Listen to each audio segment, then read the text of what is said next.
So, welcome to my movie, My Life. And I'm gonna talk about the whole movie today. So, I just released part 1. As you see that part. So, this time, it's gonna be more extreme. So, this movie is gonna be all about the abandoned kid. And the main character is, of course, me, the abandoned kid. Remember?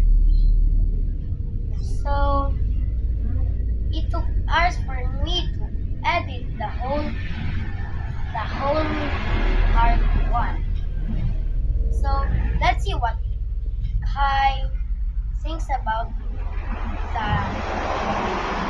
last episode, part 1. It's great. So, Kai said this movie was very great.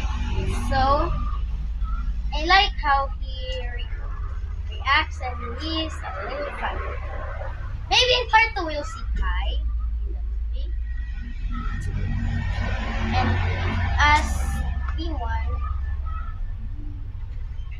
So, it's gonna be a fun movie for all. You might wanna see the whole entire movie. And then I think I can make it so special that Kai is here. Bye everyone!